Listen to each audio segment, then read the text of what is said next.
Buongiorno a tutti, bentornate e bentornati a Educhiamoci, giornate per l'educazione, organizzate dal Comune di Vittorio Veneto, assessorato alle politiche scolastiche in collaborazione con IEM.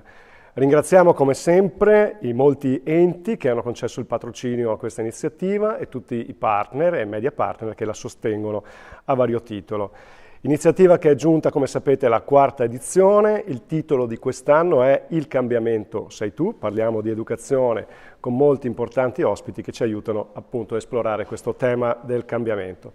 Siamo sempre in diretta dalla scuola secondaria Lorenzo da Ponte di Vittorio Veneto, stiamo trasmettendo sulla pagina Facebook di Educhiamoci e sul canale YouTube del Comune di Vittorio Veneto.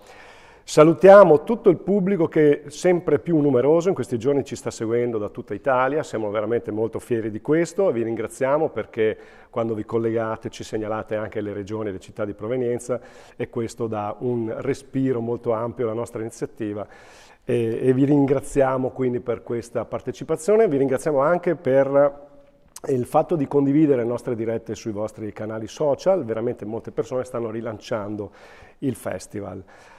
Ci sono però molte persone anche in sala, in presenza qui oggi, nell'aula magna della Da Ponte, e sono con noi le classi terza B della scuola Da Ponte, accompagnate dai loro insegnanti, poi c'è la quarta A del Liceo di Scienze Umane di Vittorio Veneto, la seconda A del Liceo Scientifico, bravi, fatevi vedere, e poi c'è il Liceo Artistico Munari di Vittorio Veneto con le classi quinta C e quinta E.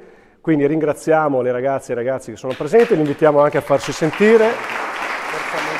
Già citata, la prima. Quindi andiamo dalla terza media alla quinta superiore oggi, una sala molto gramita. Ringraziamo tantissimo gli insegnanti che si spendono per accompagnare le classi, che credono in questa opportunità.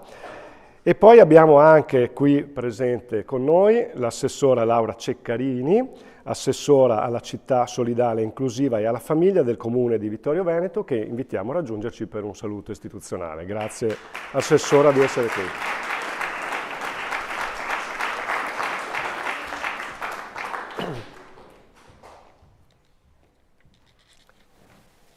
Buongiorno a tutti i ragazzi, le ragazze, gli insegnanti, a tutte le persone che ci stanno ascoltando. Porto i saluti dell'amministrazione comunale di Vittorio Veneto che rappresento e volevo partire con dei ringraziamenti a tutto il personale degli uffici del Comune di Vittorio Veneto e al personale di IEM che stanno organizzando da tempo e in questi giorni importanti insomma questo bellissimo festival. Siamo molto orgogliosi e contenti di poter offrire delle occasioni di confronto con esperti, professionisti sul tema dell'educazione. Educazione che è importantissima, ma è anche doveroso farlo se vogliamo costruire insieme, provare a costruire insieme la società che vogliamo. Una società dove gli adulti siano responsabili, dove i ragazzi siano protagonisti e dove i bambini possano fare i bambini. Quindi siamo veramente felici di queste occasioni che si stanno presentando, non solo per i nostri cittadini di Vittorio Veneto, appunto come si diceva, ma a livello nazionale anche oltre, ormai con i potenti mezzi. E sono convinta che l'educazione sia trasversale a tutte le fasce d'età, a tutti gli ambienti di vita, ma la scuola indubbiamente ha un ruolo fondamentale. E se voi ragazzi, se i bambini, se andate a scuola volentieri, se ci andate, siete sereni, se ci state bene, già va bene, già siamo sulla buona strada, ok? E quindi lì trovate i vostri amici, fate classe, fate gruppo e questo è importantissimo, sentirvi parte di un progetto, parte di un cammino che è vostro insieme agli insegnanti, insieme agli adulti. E la difficoltà quale può essere? Che dobbiamo fare programmi di classe, di gruppo, ma ognuno di voi è unico e speciale, ognuno di voi ha delle necessità, ha dei desideri, ha dei bisogni. E come rispondere bene a ciascuno di voi in un ambiente grande come quello della classe, della scuola? Ecco, questa è la sfida. Questa è la sfida, dove non essere tutti uguali, non dare a tutti la stessa opportunità, ma dove ci sia equità, dove si può dare ad ognuno quello di cui ha bisogno per raggiungere il proprio obiettivo. Quindi io lascio la parola all'esperto, io esperta non sono. Vi lancio un ultimo messaggio. Come amministrazione comunale puntiamo tanto alla partecipazione, che ci sia la partecipazione dei cittadini, tutti, dai più giovani agli adulti, a chiunque, insomma, che voglia dare il proprio apporto per la nostra città. E quindi ecco, l'invito è: partecipate. Grazie davvero, professor Mantegazza. Grazie.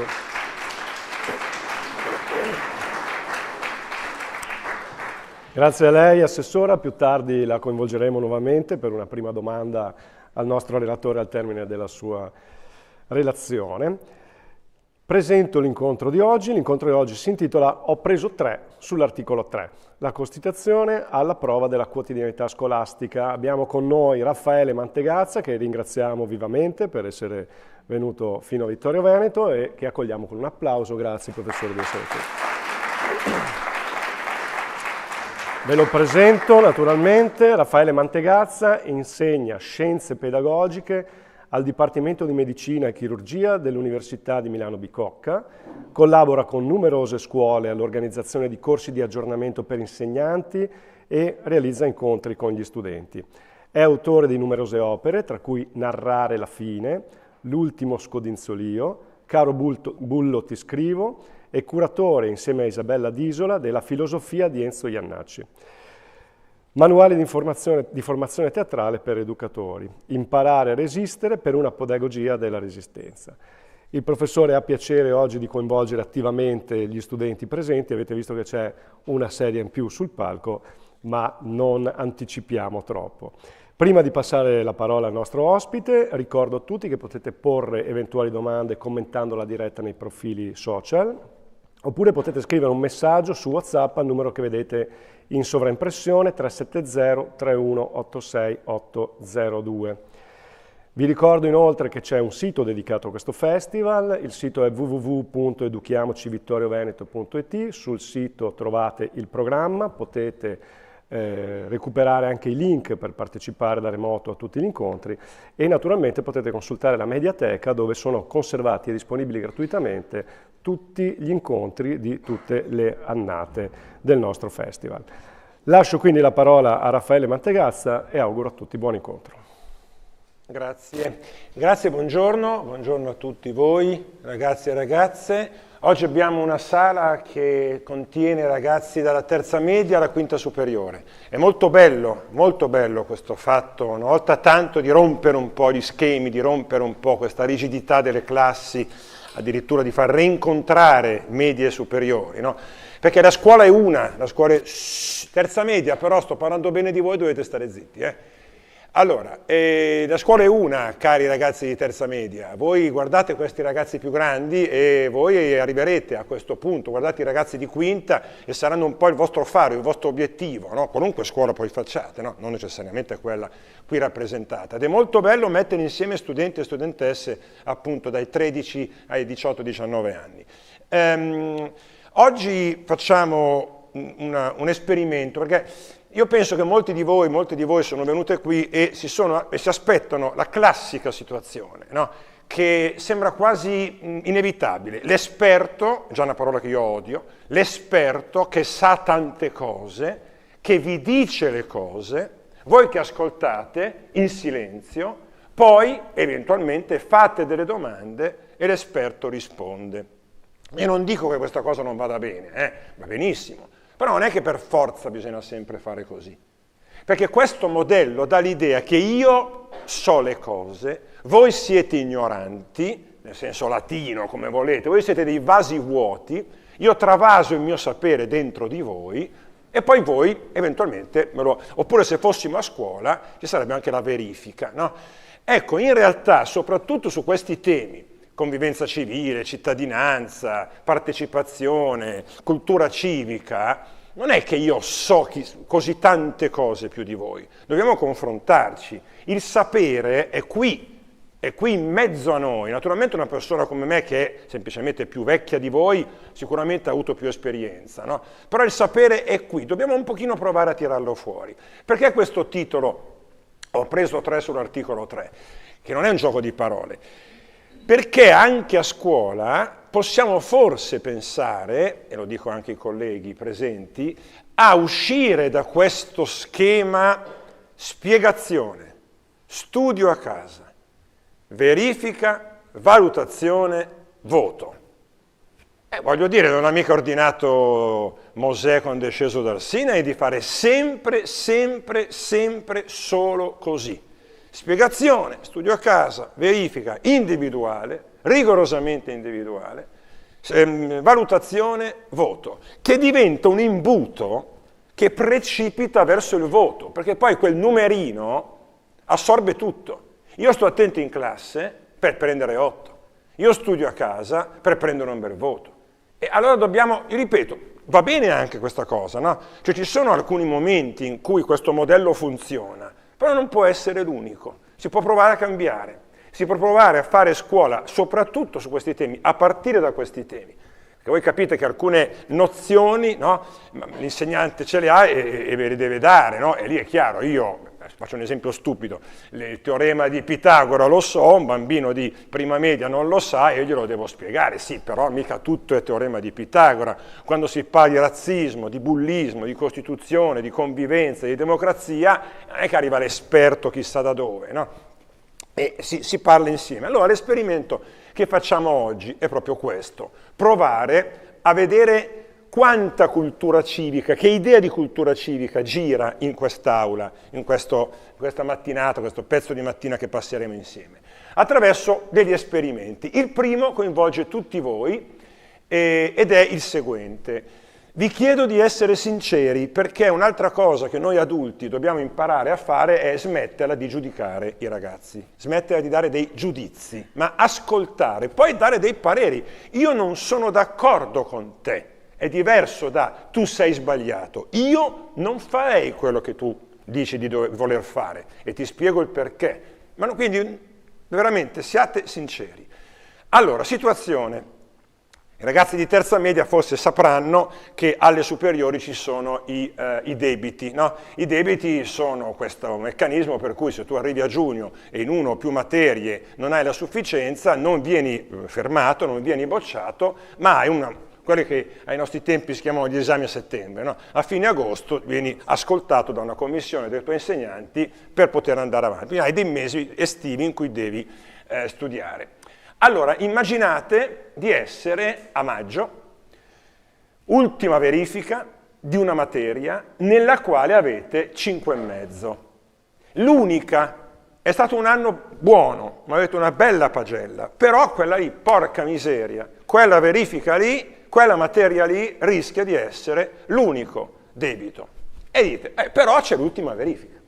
L'insegnante vi dice, senti, se prendi 6... non ti do il debito, anche se sarebbe 5, vabbè, dai, però devi prendere 6 spaccato. Se prendi 5,5, devo per forza darti il debito. Voi studiate seriamente. Arrivate in classe e vi accorgete che però, perché non avete studiato prima, non ce la fate. Siete lì davanti alla verifica e dite, adesso prendo il debito. Andare a casa, dirlo ai genitori, studiare quest'estate, ma... cosa potreste fare? Potreste copiare. So che voi non sapete nemmeno cosa vuol dire la parola copiare, no? Magari poi cercatela su Google, no? Copiare. Immaginate di dover copiare. Avete il libro sotto il banco e dovete copiare tanto però, cioè dovete copiare metà verifica, no? Perché davvero non è il guardare, dare un'occhiatina alla data, dovete fare un'operazione proprio disonesta, ma altrimenti avete il debito. Ma l'insegnante è cieco. Primo giorno di scuola vi ha detto, ragazzi, come vedete io sono un non vedente, io però mi fido di voi, non chiamerò un collega a fare la guardia durante il compito in classe, non mi metterò ad ascoltare dei rumori, io mi fido, vi do la verifica e sono convinto, poi per la correzione io ho 2 colleghi non vedenti, per la correzione c'è un collega che ti legge il testo, naturalmente, però mi fido. Sono convinto che voi non approfitterete mai della mia disabilità. Ora, onestamente, alzi la mano chi copia. Onestamente, alzi la mano chi copia.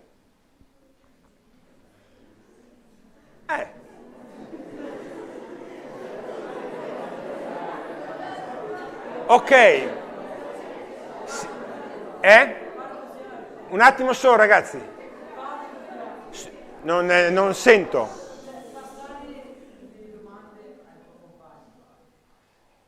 Vabbè, è un'operazione disonesta. Così prende il debito anche l'altro. Non ho capito il senso di questa cosa. Direi la metà, che è già un risultato interessante, perché quando faccio questi incontri nelle classi, io lavoro tutti i giorni nelle classi, tutti i giorni, ho la grandissima fortuna di lavorare tutti i giorni con i ragazzi. Domani sono in una classe quarta di scuola elementare che lavorano anche con i piccoli. Quando faccio queste domande dalle medie in su, 90% risponde copio. Con argomentazioni interessanti, tipo io copio sempre, cieco o non cieco, non capisco il problema.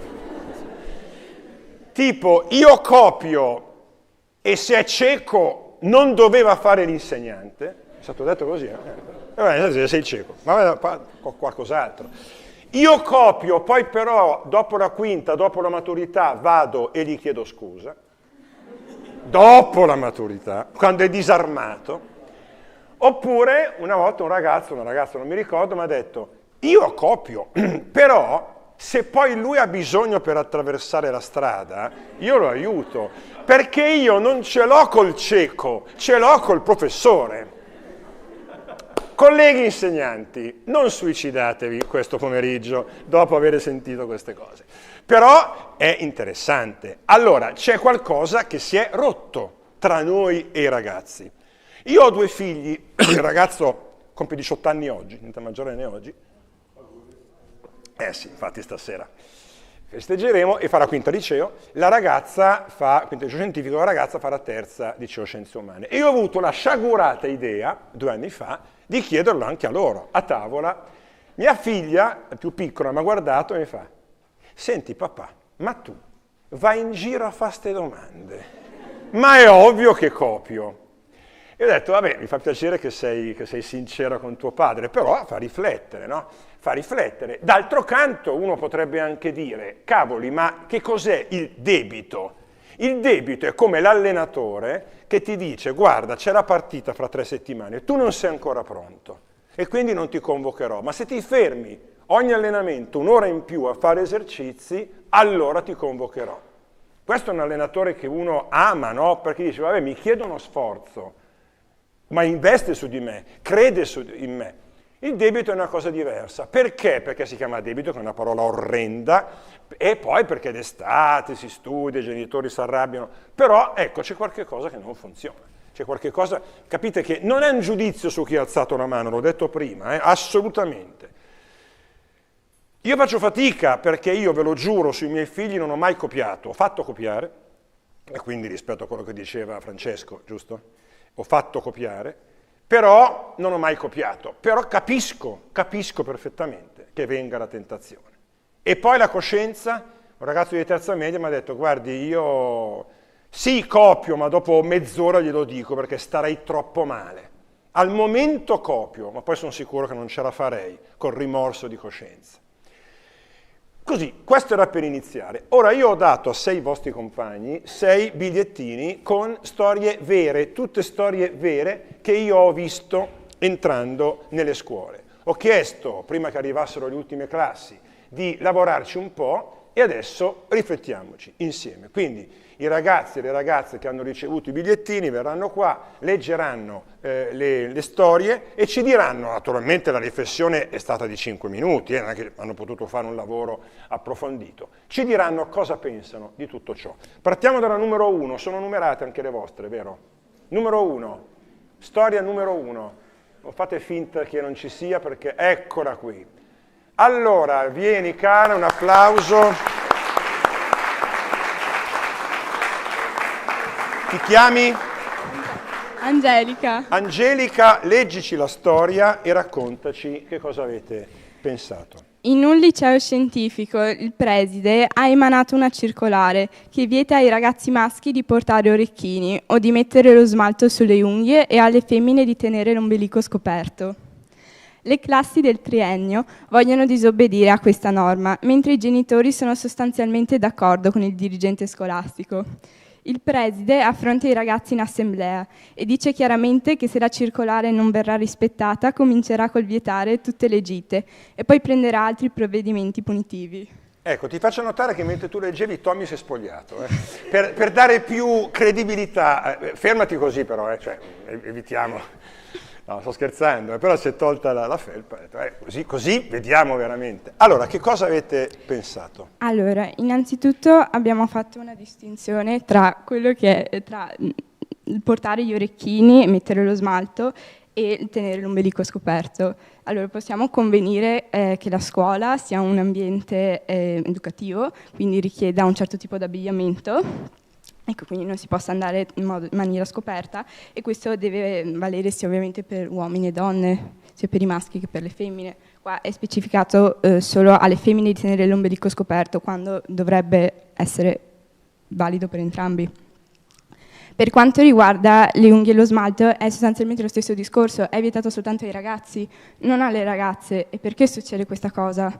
Nel senso, il preside può anche avere le sue opinioni personali su cosa dovrebbe mettere un ragazzo, cosa dovrebbe mettere una ragazza, ma questo non dovrebbe impattare sul suo ruolo educativo, sulle le scelte che fa all'interno della sua scuola. E dopo, il fatto che il preside affronti i ragazzi in assemblea fa emergere come i ragazzi quindi abbiano deciso di confrontarsi con questo preside, sia nato un dialogo con lui. E che in realtà è quello che dovremmo fare, nel senso, nel momento in cui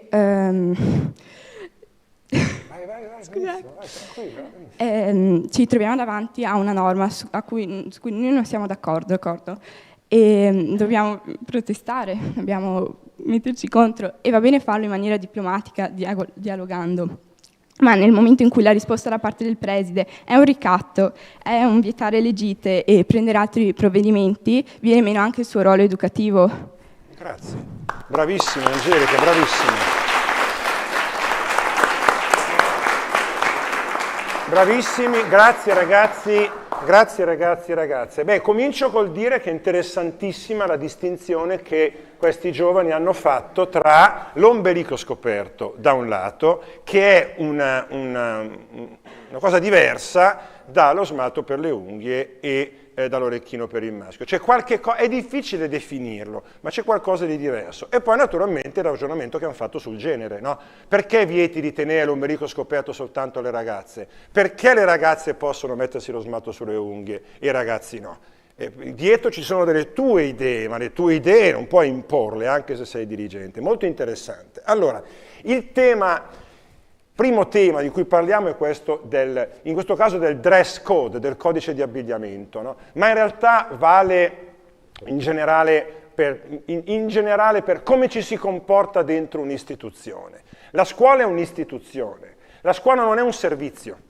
La differenza tra la scuola e il servizio pubblico degli autobus, che è importantissimo per carità, anche perché senza non si arriva a scuola, è che la scuola è un'istituzione, è la prima istituzione che si incontra nella propria vita quando si è piccoli, no? Ed è un'istituzione nella quale voi passate tantissimi anni, tantissimi giorni, tantissime mattine e anche pomeriggi in alcuni casi.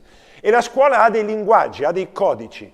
Venire a scuola a giugno con l'infradito, venire a scuola a giugno con la canottiera, in modo che quando alzi il braccio evidentemente crei un po' di fastidio al compagno di fianco, un'ascella sudata, non è bellissima da vedere o da annusare, no? Quali sono i limiti? Il problema è dove metti il limite. È molto difficile capire dove metti il limite. E io credo che, come giustamente diceva Angelica, il limite si prova a trovarlo insieme. Io sono sempre molto critico con i dirigenti che dicono questo è il regolamento di come vestirsi, parliamone. Poi è chiaro che è l'adulto che ha la responsabilità di scrivere le regole. Tutte le volte che io nelle scuole ho proposto ai ragazzi, in una scuola media, abbiamo proprio scritto insieme il regolamento. Ho proposto ai ragazzi una riflessione di questo tipo, sono sempre uscite proposte di assoluto buonsenso. No, a scuola tu non ci vai coi pantaloni che ti si vedono le mutande, ma non perché quando in spiaggia c'è il costume, in spiaggia sei in mutande, ma la spiaggia è la spiaggia, la scuola è la scuola, vale anche per il linguaggio, no? A scuola impari un certo linguaggio, pensate al linguaggio della politica, la politica ha un determinato linguaggio, in politica tu puoi attaccare un avversario senza offenderlo, senza offendere la sua famiglia, senza alzare la voce, ma essendo molto duro ma sulle cose che ha fatto. Lei ha sbagliato questa cosa che ha fatto va contro i cittadini, se gli dici lei è un cretino, passi su un altro piano, che non è quello previsto dalla Costituzione. Articolo primo della Costituzione, tutti ricordiamo il primo comma, l'Italia è una Repubblica Democratica fondata sul lavoro, bellissimo. Secondo comma, la sovranità appartiene al popolo, cioè il potere, demos kratos, democrazia, il potere è del popolo, non del re, che non c'è più, non del duce, che non c'è più. Quindi questo cosa vuol dire? Che il popolo può fare quello che vuole? No, perché l'articolo continua. La sovranità appartiene al popolo, che la esercita nelle forme e nei limiti previsti dalla Costituzione. Guardate che queste due parole sono bellissime. I limiti. Noi non possiamo avere la pena di morte, nemmeno se il 90% degli italiani la volesse. Più banalmente, noi non possiamo cambiare la bandiera, il 90% degli italiani vorrebbero la bandiera rossa, blu e arancione, non si può, 12 articoli fondamentali, blindati, sono dei tracciati, non si può andare oltre perché questa è la nostra Repubblica, non si possono cambiare nemmeno con la maggioranza parlamentare. I limiti, cioè non puoi fare quello che vuoi, il popolo ha la sovranità, ma non può andare oltre certi confini. E le forme. Qui ci sono dei ragazzi e delle ragazze del liceo artistico. Pensate nel vostro studio e nella vostra attività artistica quanto è importante il tema delle forme, quanto è importante ragionare sulla forma. La forma è fondamentale. Pensate alla forma musicale. Se uno scrive una sinfonia, non scrive una sonata per pianoforte. Se uno usa i colori ad olio avrà certi effetti diversi dalla tempera, dovrà capire quale forma e quale strumento è migliore per quello che può ottenere. Dante Alighieri, forse l'autore del più importante libro della storia dell'umanità, ha scelto l'endecasillabo. 11.310 versi, tutti con l'endecasillabo. Si è dato un limite, si è dato una forma e pensate alla difficoltà. Devo dire che ci sono un paio di casi, soprattutto nell'Inferno, in cui lui sfocia nel dodecasillabo, ma lo fa apposta, per far fermare il lettore, per dire, guarda, è così importante quello che sto per dirti che cambio. Però pensate, mi do un limite per essere più efficace, scelgo una forma per comunicare. La differenza tra forma e formalismo vuol dire quando io faccio una cosa ma non ci credo veramente, lo faccio per paura della punizione, lo faccio per convenzione. Forma è, lo dico soprattutto per i ragazzi dell'artistico, c'è un autore, per tutti naturalmente, ci mancherebbe, ma i ragazzi dell'artistico, per il tipo di scuola che fanno, forse possono riflettere su questa cosa in modo più specifico. C'è un autore che si chiama Adorno, grandissimo filosofo, che dice la forma che cos'è? La forma è un contenuto, una volta era un contenuto che si è sedimentato, lui dice, un contenuto che è diventato forma. E vi faccio un esempio. Vieni, qua di fianco a me. Ti chiami? Gabriele, vieni qua. Gabriele, sta in piedi, mi alzo anch'io, mi dispiace per le telecamere, no, ma vedo che mi prendono stesso. Allora, no, dobbiamo solo fare un gesto. Io e Gabriele abbiamo litigato, adesso vogliamo fare la pace. Qual è il gesto classico? La stretta di mano. Questo gesto ha un'origine interessantissima. Anticamente, quando due persone si sfidavano a duello, non potevano usare la mano sinistra, per cui i mancini erano molto svantaggiati. Perché la mano sinistra era la mano usata dai vigliacchi, non si sa perché, questi pregiudizi stupidi, no? Per cui quando due litigavano, si tenevano la destra per dire, bene, non possiamo usare le armi, io ti tengo fermo perché, vabbè, ma non si sa mai, Gabriele, potresti, tu tieni, adesso parliamo, adesso che ci siamo bloccati, parliamo. C'è un episodio della Bibbia in cui un particolare personaggio nasconde un pugnale dietro la schiena e quando dà la mano affonda il pugnale nella pancia e uccide. E Dio lo punisce non perché ha ucciso l'altro, ma perché l'ha ucciso da vigliacco. Grazie Gabriele. Perché l'ha ucciso da vigliacco. Capite quanto è importante questa cosa? Nessuno di noi quando dà la mano pensa a queste radici antiche, però è quello, mi fido, però intanto e visto che abbiamo le mani occupate, allora non ci faremo violenza a vicenda, le forme e i limiti. Numero 2, caso numero 2, Francesco, giusto? Francesco con...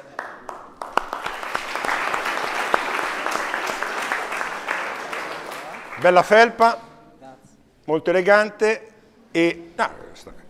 No, non era una battuta, non lo sto prendendo in giro. Vai, bello, leggi. All'interno di una classe seconda ci sono alcuni ragazzi che disturbano continuamente l'andamento delle lezioni. Un giorno, di particolare turbolenza di questi ragazzi, un professore decide di sospendere la lezione e di punire tutta la classe con compiti aggiuntivi. I ragazzi il giorno dopo si rifiutano di entrare in classe perché dicono che non è giusto che siano puniti tutti per le colpe di alcuni. Allora, situazione abbastanza classica, no? Non riesco a fare lezione perché 4-5 fanno caos, va bene, basta, punizione a tutta la classe. Situazione che da quando ero studente un po' si verifica, no? Vai.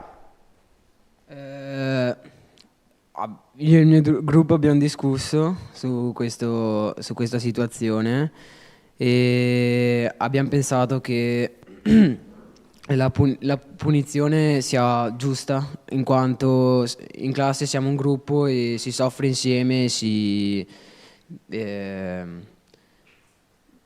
si passa tutto il giorno insieme e anche nei momenti di gloria saremo sempre a fianco, però tutti si sbaglia e è giusto soffrire insieme. Grazie. Vai, scusami, vai. Ho pensato a fare l'esempio come quando magari l'indomani lavoreremo in un'azienda in cui magari avrai colleghi di lavoro in cui sono meno bravi degli altri e alcuni loro errori magari fanno andare l'azienda in difficoltà, però con la collaborazione, l'aiuto tra i prossimi si riesce sempre a uscire dalle situazioni difficili. Grazie mille, grazie. Benissimo. Puoi ridare il microfono alla regia? C'è poco da aggiungere, no? C'è poco da aggiungere. Veramente avete analizzato questo caso da tutti i punti di vista possibili, no? È vero che la Costituzione dice la responsabilità penale è personale, cioè è l'individuo a essere responsabile, non altri. Non esiste l'idea di responsabilità collettiva nel nostro sistema giuridico, no? Non esiste l'idea di responsabilità di gruppo. Se un gruppo ha commesso un reato, il giudice va a trovare le responsabilità di ognuno. Ed è questo però in campo giuridico, ed è giusto perché ognuno risponde di se stesso. In campo educativo le cose sono un po' diverse. L'insegnante, poi giusto o sbagliato, noi non dobbiamo giudicare se sono giuste o sbagliate queste cose, dobbiamo fare quello che stiamo facendo, cioè parlarne. No? L'insegnante, secondo me, in questione, ha fatto un ragionamento, ha detto, ragazzi, è vero che ce ne sono 4 o 5 a fare caos, ma il terreno su cui fare caos glielo date voi. Io vi racconto una cosa, io ho fatto liceo scientifico e sbagliando perché avevo dovuto fare il classico, ma sono cose che... Quindi anche ragazzi di terza media vi dico, ragazzi, io ho sbagliato a scegliere la scuola eppure sono felicissimo del mio lavoro, nel senso non che dovete sbagliare, non abbiate questa angoscia del dire se sbaglio si sopravvive bene anche se magari si è sbagliato, bisogna cercare di non sbagliare. E poi mi sono iscritto a filosofia, che era il mio grande amore da sempre. Lo so, c'è anche gente così. Prima lezione... una delle prime lezioni di filosofia, io ero al primo anno e alla filosofia le lezioni sono tutte insieme. quindi primo, secondo, terzo, quarto anno si fa lezioni insieme. Io mi siedo con una mia amica di fianco e davanti, quelle aule a scendere, no? Davanti, un po' sotto, ci sono 2 ragazzi del quarto anno, più grandi. Mentre il professore entra, inizia a parlare e io dico o la mia compagna mi dice una cosa e io mi metto a ridere. Quello sotto si gira e fa: oh, se siete venuti qui per far casino vi conviene andare. C'è uno studente del quarto anno, che mi ha detto: oh, che fai?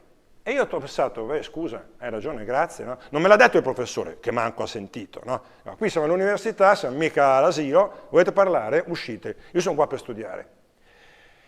Capite che no, in una classe c'è una minoranza magari, che in quel momento magari fa un po', però c'è la maggioranza silenziosa. E l'insegnante dice, come giustamente dice il vostro compagno, hanno detto anche i suoi compagni che hanno lavorato su questo caso, bellissimo questa cosa, no? Siamo insieme nelle cose buone e nelle cose cattive, siamo un gruppo, no? E quindi dobbiamo noi dire ai nostri compagni: senti, magari anche se la piantate, di fare un po' di caos è meglio, no? Anche perché i compagni trovano le parole giuste per convincere il ragazzo o la ragazza un po' così, un po' distratto, no? Perché li conoscono, perché sono amici, no? Se me lo chiede il prof, magari dico, se me lo chiedono dei miei amici, dico, vabbè dai, sì ragazzi, effettivamente ho fatto un po' lo stupido ieri, adesso smetto. Ed è molto importante lavorare su questa cosa, soprattutto su quella che poi da adulti è l'omertà, no? Però capite, io a volte chiedo nelle classi: tu hai visto un tuo compagno che ha fatto un atto di vandalismo? L'hai visto solo tu? Cosa fai? Lo dici a lui? Lo dici a un adulto? È giusto dirlo? È da infami dirlo? E questo, capite, non c'è la risposta corretta sul piano civico è sì, devi dirlo, però capisco anche le difficoltà. Dover affrontare, forse la prima cosa da fare è andare da un compagno e dirgli: senti, ho visto, tu cosa faresti? Lavorare insieme, per arrivare insieme. Una volta un ragazzo mi ha detto: io lo dico chiedo consiglio ai miei genitori, era un ragazzo di terza media, chiedo consiglio ai miei genitori, poi però lo dico all'insegnante, ma se il mio compagno viene sospeso, lo accompagno a casa per parlare con i suoi genitori, per cercare di calmare un po' i suoi genitori. Quindi lavoro anche sul mio compagno, no? Per spiegare ai suoi genitori quello che ha fatto, cercare di ammorbidire un po' la cosa. E questo è molto bello, che nasce proprio nelle classi, no? Le classi sono un microcosmo straordinario dove nascono queste cose. Numero 3 abbiamo Brad Pitt, no, Tommy. Tommy. Vai, bello. Allora, raccontaci, questo è un caso, vai. In una classe di terza superiore, un ragazzo con una corporatura piuttosto grossa viene continuamente deriso dai compagni. Quando viene chiamato alla lavagna, gli altri ragazzi fanno gesti che gli ricordano la sua obesità. Lo prendono in giro senza che i prof se ne accorgano. Il ragazzo ha voti alti negli iscritti e nelle interrogazioni orali. No, ha voti alti negli iscritti e nell'interrogazione orali manca una virgola effettivamente. E nelle interrogazioni orali non riesce a parlare perché è troppo preoccupato dei commenti. Quindi quando esce alla lavagna prende insufficienze, perché non sta pensando all'interrogazione, ma sta pensando che lo stanno prendendo in giro. Mentre quando fa i compiti dal banco, chiaramente è più tranquillo. Cosa fare? Tutti i casi veri, ragazzi. Io, in questo caso in mente il ragazzo, in mente proprio la faccia del ragazzo. Cosa avete pensato? Noi con il mio gruppo abbiamo pensato che comunque, essendo i ragazzi di terza superiore, quindi hanno 16 anni,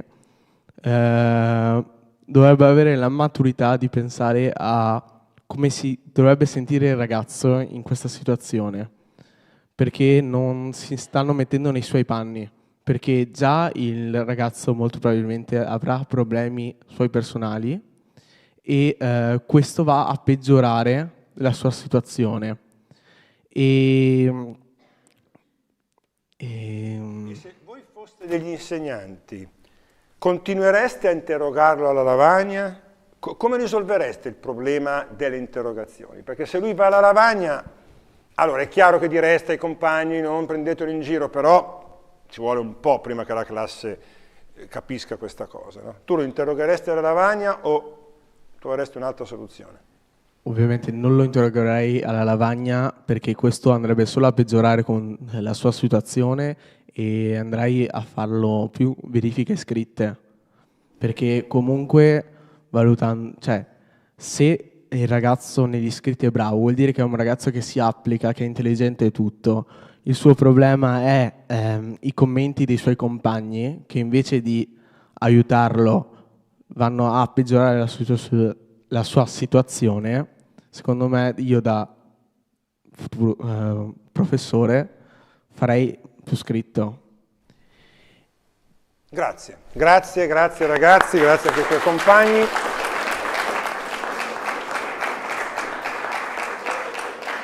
Questo caso ci serve per due tipi di ragionamenti. Il primo è sul bullismo. Avete visto anche l'altro ieri, un ragazzino si è tolto la vita, no? Per presunti, adesso i magistrati stanno indagando, ma sembra che effettivamente dietro questo suicidio ci fosse una lunga storia di bullismo subito, eccetera, eccetera. Allora, il bullismo, chiaramente ci vorrebbe una giornata, una mattinata solo su quello, però vi do un piccolo elemento di riflessione. Primo Levi, nel libro I Sommessi e Salvati, intitola un capitolo del suo libro Violenza inutile. Cioè lui dice la violenza che i nazisti facevano ai deportati era una violenza fatta solo per umiliare, fatta solo per far star male, non aveva nessuna utilità concreta. Allora, cos'è il bullismo? Se io rubo la merenda a un ragazzo e la mangio, non è un atto di bullismo, è un atto, intendiamoci, è un furto, cioè non è un atto bello, ma non è un atto di bullismo. Se io costringo questa ragazza in prima fila a farmi i compiti di matematica, a farmi copiare i compiti di matematica, non è un atto di bullismo, è un atto illecito, è una violenza, ma non è un atto di bullismo. Se io prendo la merenda, ti chiami? Gabriele, scusa. Se io prendo la merenda di Gabriele e la butto nel gabinetto e tiro l'acqua, questo è un atto di bullismo. Se io strappo i compiti, ti chiami? Di Agnese, li strappo, così poi lei prende la nota, questo è un atto di bullismo. Il bullismo è una violenza inutile. Io ti butto la merenda nel gabinetto per farti piangere, per farti rimanere male, per mortificarti, non me ne frega niente della tua merenda, non la mangio la tua merenda, li ho fatti io i compiti, non li ho bisogno. Capite cos'è il bullismo? E capite perché il bullismo è qualcosa di violentissimo? Perché non è che ti do un pugno per la legittima difesa. O non è, e intendiamoci questa seconda cosa chiaramente è sbagliata, ragazzi ci mancherebbe, non è che ti do un pugno per rubarti il portafoglio, che ovviamente è sbagliato, no, ti abbasso i pantaloni davanti a tutti, per farti rimanere male in mutande davanti alla classe. Capite? Questo è il bullismo, questa è la violenza che ti distrugge, questa è la violenza che ti devasta. Subire una rapina è bruttissimo, bruttissimo. Subire uno stupro ti distrugge dentro. Lo stupro non è un atto sessuale, lo stupro è fare violenza ad una donna in ciò che ha di più intimo, in ciò che ha di più suo, in ciò che ha di più femminile, no? E lo stupro è una delle violenze più atroci perché non voglio avere piacere con te, voglio usarti come uno strumento, voglio vederti piangere, voglio vederti mortificata. Per questo non è paragonabile con altri atti. La violenza è sempre violenza. Però capite, il bullismo è quella roba qua. E allora quello che, pensate a questo esempio, no? Il body shaming, no? Io ti prendo in giro perché sei grasso, perché sei omosessuale, perché sei nero, perché prendo in giro il tuo essere, ed è una cosa violentissima. Beh, uno che è grasso può anche dimagrire, però in quel momento io sono questo. E tu mi devi accettare. Se mai un amico può dirmi, senti, ma magari è che se perdi qualche chilo anche sul piano della salute, no? Magari è una cosa diversa, no? E il bullismo è l'umiliazione. Capite perché il bullismo è uno dei più grandi nemici della cultura civica? E capite perché a volte l'atto di bullismo viene fatto per superficialità. Cosa vuoi che sia? Cosa vuoi che sia se ti ho preso la sciarpa della tua squadra preferita e l'ho buttata nel fango? È un atto violento, molto violento. perché lo so, io l'ho fatto per umiliarti, non per il calcio. Non è che la mia squadra vince perché io ho buttato la sciarpa della squadra avversaria nel fango. Funziona mica così il calcio, per fortuna. Quindi il tema è un tema importante. L'altro tema che c'è in questa storia è la risposta che ha dato il vostro compagno, no? Cioè, io, almeno per un po', farei solo interrogazioni a posto o compiti scritti. Ed è una bella risposta. Io dico sempre, io faccio molti corsi di aggiornamento per insegnanti, e dico sempre ai miei colleghi che noi dobbiamo mettere lo studente nelle condizioni migliori per essere interrogato o verificato. Poi, se ha studiato o non ha studiato, si vedrà, ma nelle condizioni migliori. C'è una quinta presente. Dov'è? Quinta, dove siete? Se l'anno prossimo andrete all'università, come spero, non lo so, anche se non ci andate, insomma, però spero che ognuno di voi faccia la scelta migliore, no? Ma chi andrà all'università incontrerete una situazione molto bella, ma con un difetto che io da anni cerco di, per quello che riguarda me, di risolvere. Allora, all'università funziona così. C'è l'esame, no? L'esame è un esame, ammettiamo l'esame orale, per lo scritto questa cosa non si verifica. Esame orale, cosa vuol dire esame orale? Vuol dire interrogare, io ce li ho, cos'è, venerdì, interrogare 25 ragazzi dalle 6 del mattino, no, dalle 6 del mattino, dalle 9 del mattino, va bene tutto, dalle 9 del mattino alle 6 del pomeriggio. 25 studenti interrogati. Cosa fanno molti colleghi, tutti i miei docenti, quando andavo all'università? Fanno l'appello alle 9. Quindi quello che deve essere interrogato alle 6 deve andare lì alle 9, rispondere presente e aspettare tutto il giorno. Io mi sono sempre chiesto, ma perché? Io gli esami venerdì, ho mandato ai miei studenti una tabella dicendo Giovanni alle 9, Paolo 9 e mezza, Alberto 10, Luigia, e dicendo presentatevi 20 minuti prima, così magari se quello precedente non viene. Ma voi capite l'ingiustizia di uno che è arrivato alle 9, bello fresco, interrogato, e di uno che è arrivato alle 9 e ha aspettato lì, in università. Io avevo un professore, non posso dire il nome, anche perché non c'è più, insomma non è corretto, che ci faceva rimanere lì tutto il giorno. Io ero l'ultimo quel giorno, alle 6 non ne potevo più, poi l'esame è andato bene, però dico ma basta, ma chiedimi come mi chiamo, non so neanche se me lo ricordo, ma non me ne frega più niente nei dettagli del tuo esame. E l'esame poi era andato bene. Ma il voto non mi interessava, ma sì, dammi il voto che vuoi, basta, sei un barbaro, ma non mi puoi far stare qui, io devo chiedere anche permesso per andare in bagno. Ecco, allora mettere lo studente nella condizione migliore, nella condizione di poter anche eventualmente dire non ho studiato, anche eventualmente avere un risultato negativo. Sbagliare, non essere sbagliato. Tu hai fatto un errore, non tu sei un errore. E tutti commettiamo errori, nessuno di noi è un errore, per fortuna, siamo tutte persone che hanno dentro un po' di buono, un po' di cattivo, un po' di bello, un po' di brutto, sbagliano e fanno cose giuste. 4, anche questo tema si riallaccia, vieni, si riallaccia un po' al precedente, il caso numero 4, abbiamo un ragazzo, attenzione che, ok, ti chiami? Nicola? Vieni Nicola, leggi. Paolo frequenta la terza elementare. È un bambino che spesso chiede di andare in bagno come scusa per fare una passeggiata nei corridoi, al punto che le maestre devono uscire a cercarlo. Un giorno, dopo l'intervallo, Paolo chiede di uscire per andare in bagno, ma la maestra gli ricorda che la settimana prima era stato deciso che non gli sarebbe stato permesso, almeno nell'ora dopo la pausa. Lui giura che voleva andare durante l'intervallo, ma che il bagno era sempre occupato e che adesso ha davvero bisogno. La maestra non gli chiede. Paolo cerca di resistere, ma a un certo punto si fa la pipì addosso. Caso vero, visto da me, per quello presente. Il bambino giurava che aveva bisogno, la maestra ha detto no, tutte le volte fai così, adesso stai qui, e il bambino si è fatto la pipì addosso. Caso bruttissimo, immaginate questo bambino, insomma. Dimmi, bello. Cioè, noi abbiamo riflettuto che è ovvio che dopo un po' che il bambino continua ad andare in bagno e comunque le maestre sanno che esce a farsi un giro, è ovvio che le maestre fanno dei pregiudizi.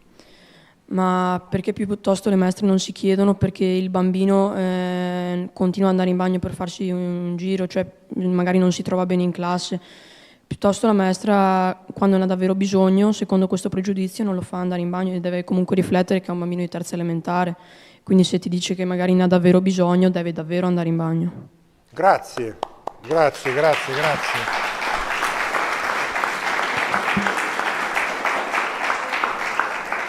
Ecco, avete fatto un passo alle... anche a me ha colpito... Sì, ma perché quei ragazzi è così? Avete fatto un passo alle radici, bravissimi, interessantissimi. Non dovrei dare giudizi, però proprio devo dire bravissimi. Perché questo continua a dire che devono uscire? Ci sarà un motivo, no? E il vostro compagno ha detto, Nicola, forse non si trova bene in classe. Quando un bambino o un ragazzo, un adolescente o un giovane ha un comportamento che ti fa accendere una lampadina in testa, devi domandarti perché.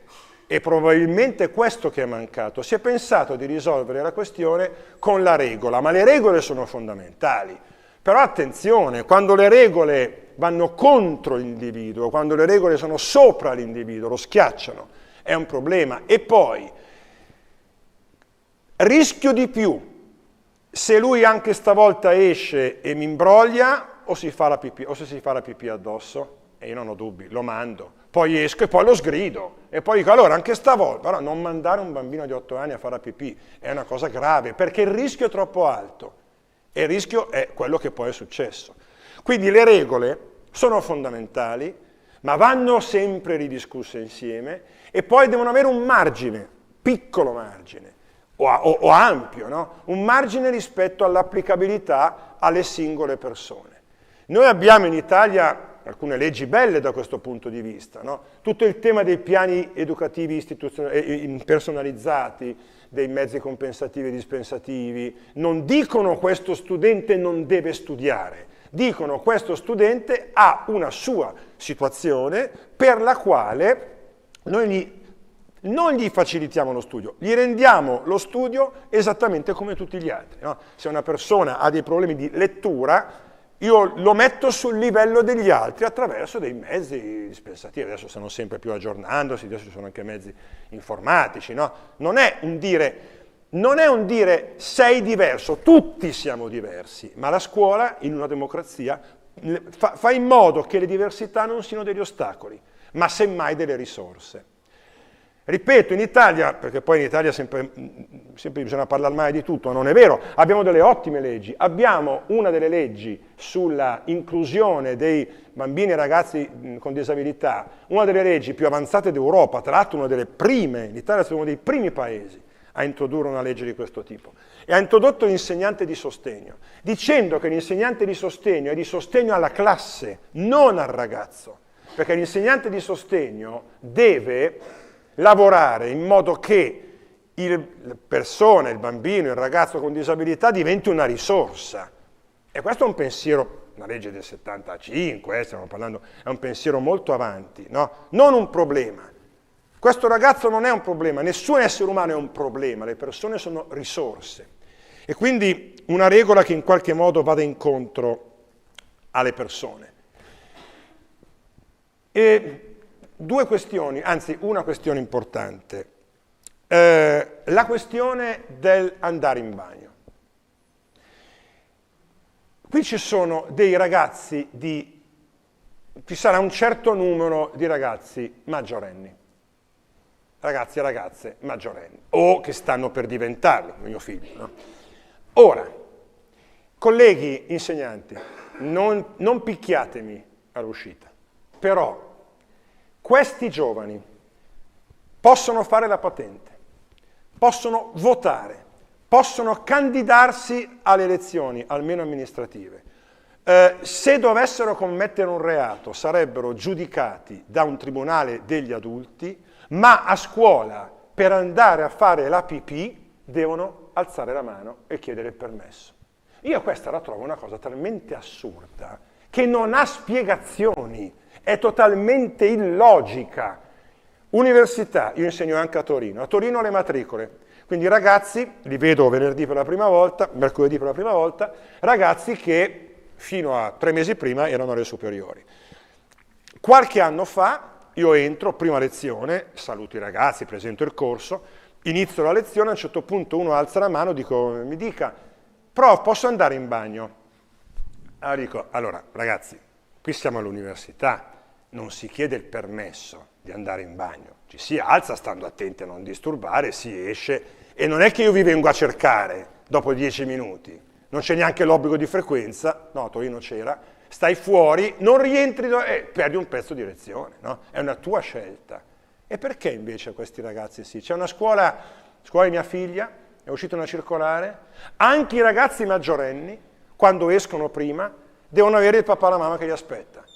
E gli do anche la manina, no? Entro in classe, vieni amore, dammi la manina che scendiamo le scale insieme, a 19 anni. Ma io sarei morto di vergogna se mio padre fosse venuto a prendermi in quinta liceo quando capitava l'ora buca e il preside diceva vabbè potete andare a casa. Sarei morto di vergogna avere il papà sotto casa, sotto scuola, no?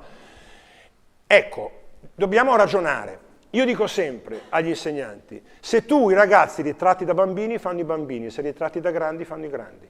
Non so se avete mai visto il film Forrest Gump, lui dice stupido è chi lo stupido fa. Ecco, è bambino chi viene trattato da bambino, chi viene trattato da adulto, voi siete giovani naturalmente, adolescenti, preadolescenti addirittura, i più piccoli, però se vi si tratta un po' più da grandi, vi si spinge alla responsabilità. Noi parliamo di responsabilità, assunzione di responsabilità, e poi veramente a volte ci sono situazioni in cui a scuola davvero non c'è possibilità neanche ripeto, andare in bagno senza alzare la mano, non c'è possibilità di anche eventualmente fare degli errori e capire che poi gli errori in qualche modo si pagano. Allora, abbiamo ancora 2 storie, numero 5. Numero 5, eccolo lì. Siamo in perfetto orario, direi, abbiamo, sì, vai, ti chiami? Noemi, prego, grazie a te, vai. Il nuovo insegnante di italiano si presenta alla classe dicendo che è severissimo per quanto riguarda la puntualità delle consegne dei compiti. Un compito assegnato per il mercoledì deve essere svolto per quel giorno e non vengono accettate giustifiche. Chi non lo presentasse prenderebbe una nota. Alla prima verifica scritta, l'insegnante promette ai ragazzi che restituirà i compiti entro il giorno 3 ottobre. Il giorno 10 ottobre non li ha ancora restituiti e quando i ragazzi glielo fanno notare dice «Ma come vi permettete? Io faccio quello che voglio, non devo rendere conto a voi».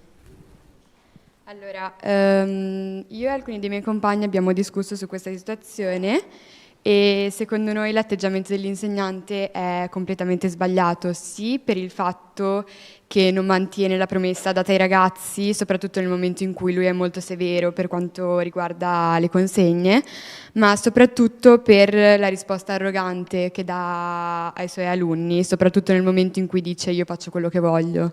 È un atteggiamento completamente sbagliato e mette un muro tra il docente e i ragazzi che volevano creare un colloquio civile. Grazie, grazie Noemi.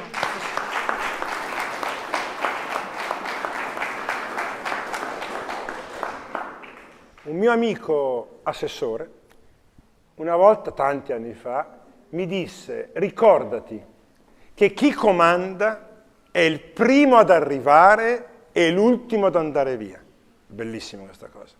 Il capo deve essere lì prima di tutti gli altri e deve andare via dopo tutti gli altri. La persona che è responsabile di un gruppo sa che dà sempre l'esempio. Dà sempre l'esempio. E quindi se io metto una regola per i ragazzi, in qualche modo quella regola devo seguirla anch'io. Cosa poteva fare questo insegnante? Chiedere scusa. Ragazzi, scusatemi, avete ragione. Sono in ritardo con la correzione delle verifiche. Allora facciamo una cosa, dai, spostiamo la vostra verifica successiva di una settimana. No? Io sono in ritardo di una settimana, spostiamo di una settimana.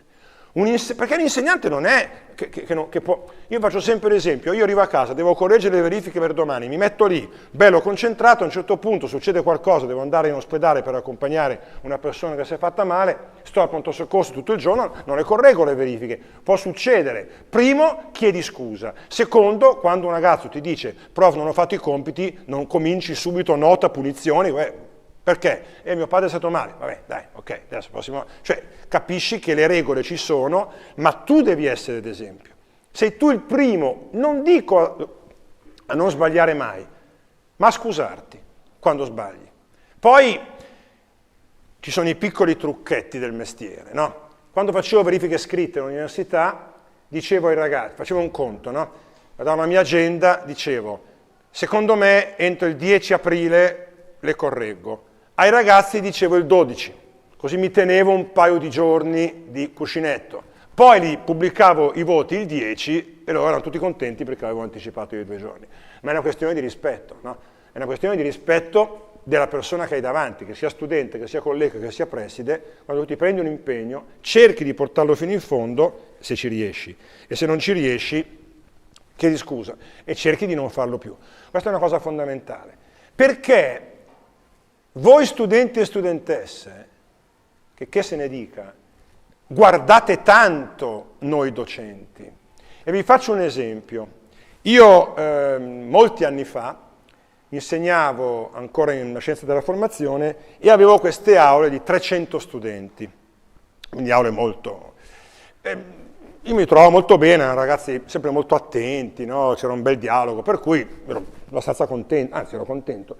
Questi ragazzi avevano fatto un blog, studentibicocca.it, aperto a tutti.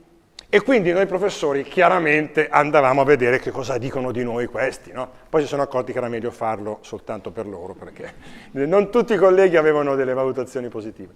Vado a vedere cosa dicono di me.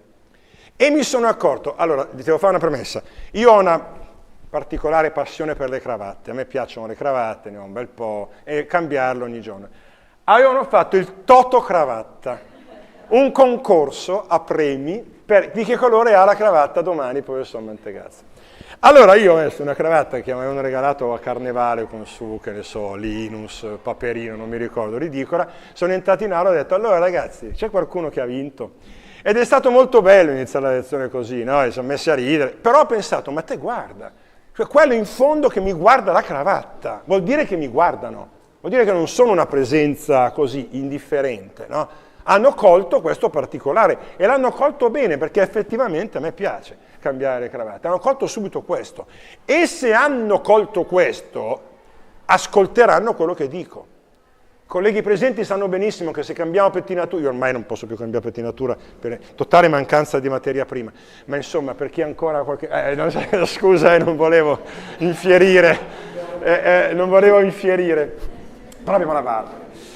Se ne accorgono su, prof, ha cambiato pettinatura, prof, ma che bella borsetta, no? È molto bello questa cosa, vuol dire che ci guardano, e ci guardano come esempi, non di perfezione, per l'amor del cielo, esempi di persone che cercano di rispettare le regole.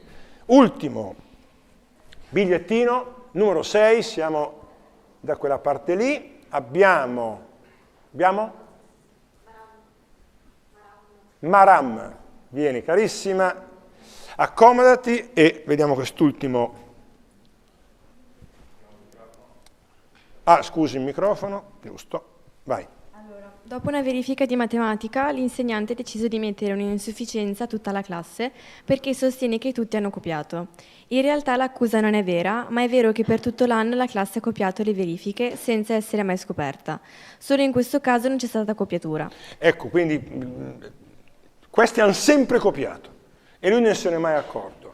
Una volta che hanno detto, ragazzi, è una quarta, dicevo, dai ragazzi siamo in quarta, facciamo una verifica, cioè abbiamo una maturità l'anno prossimo, proviamo a non copiare, lui li accusa di aver copiato e danno insufficienza a tutti.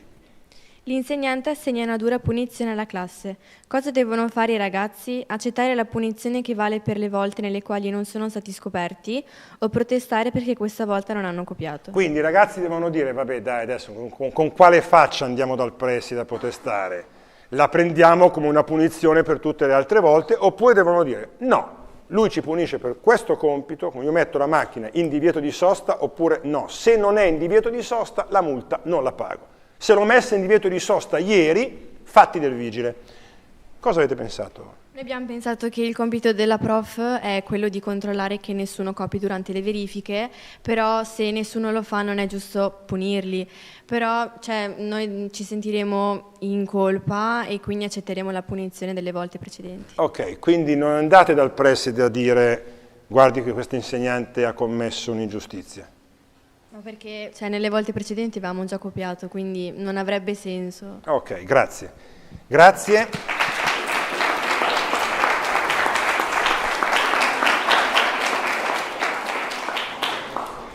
torna il tema del copiare, no? Torna il tema del comportamento che un po' rompe un patto, no? E però di questo insegnante, ecco, il problema è, glielo diciamo o no all'insegnante? Diciamo, senta professore, guardi, noi stavolta non abbiamo copiato, però abbiamo copiato per un anno precedente, tutto l'anno precedente. In una classe un ragazzo mi ha detto, una cosa bellissima, mi ha detto, ma lei si immagina quanto ci resterebbe male a sentirsi dire sta cosa, quanto andrebbe in crisi come insegnante.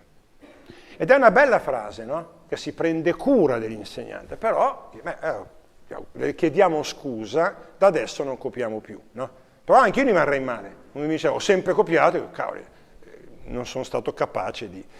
Rispetto a quello che dicevate, la domanda è, ma per forza ci vuole il vigile?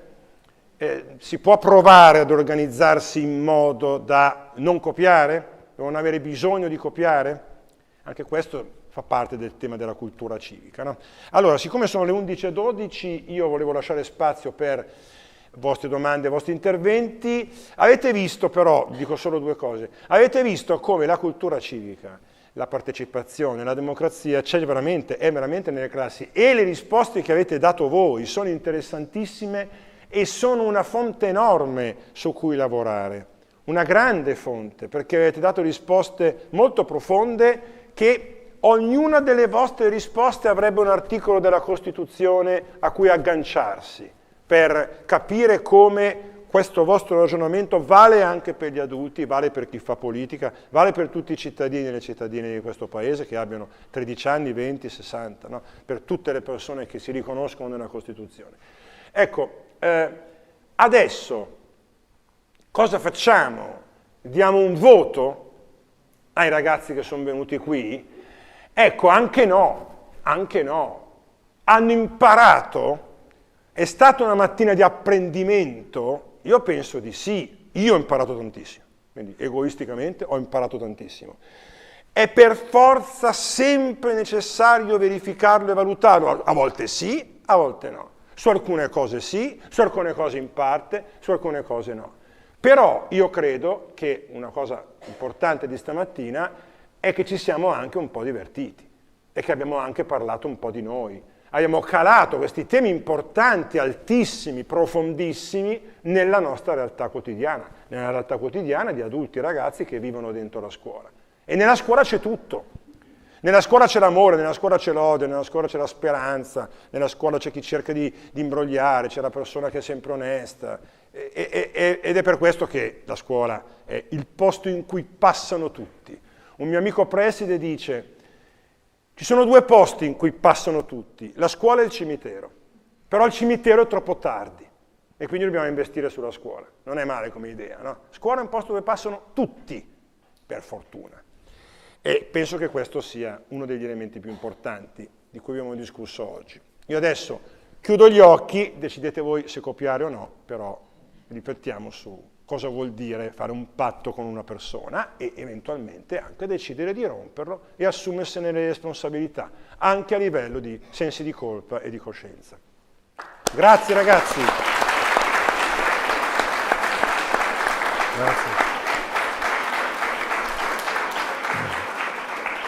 Grazie mille professor Mantegazza, oltre che per i contenuti anche per la modalità che ci è piaciuta moltissimo. Adesso lasciamo un po' di spazio ad altre forme di interazione che passano per le vostre domande. Per prima inviterei l'assessora a raggiungerci, l'assessora Laura Ceccarini, che ha già portato il saluto istituzionale precedentemente e a cui lasciamo nuovamente la parola per una prima domanda al professore. No, ringrazio davvero di cuore. Prima i ragazzi, perché mi hanno entusiasmata, veramente ragazzi, oggi torno a casa felice di avervi conosciuto, di avervi sentiti parlare. Poi ringrazio il professore perché ci ha aiutato insomma a fare il passo in più, no? Ecco. Piccola esperienza, quando ho visto il titolo ho avuto un ricordo. Ero in seconda superiore, francese, torno a casa con un 3,5. I miei genitori mi fanno, potete immaginare cosa, e continuano: come puoi aver preso 3? E la mia risposta è stata: 3,5 e quindi ovviamente insomma lì c'era stato tutta perché il voto, comunque il voto ti rimane là, cioè proprio come ci sono altre forme di valutazione, sì, sicuramente tante. Io ho una piccola esperienza di insegnamento e non è facile, però tu i ragazzi li vedi tutti i giorni, li vedi tante ore, per cui giudicare su un momento, su qualche domanda, insomma, non è sufficiente, no? Però nella scuola abbiamo bisogno anche di valutazione, abbiamo bisogno dei nostri registri. Domanda. Insegnare ai ragazzi bravi, a quelli che ti seguono, a quelli che fanno i compiti, a quelli che tutto sommato, ma riuscire a prendere, riuscire a entrare in sintonia, riuscire a essere carismatici con quelle ragazze, con quei ragazzi, con quelle bambine, quei bambini che fanno più fatica. Grazie. Grazie a lei. Rispondo? Sì, certo.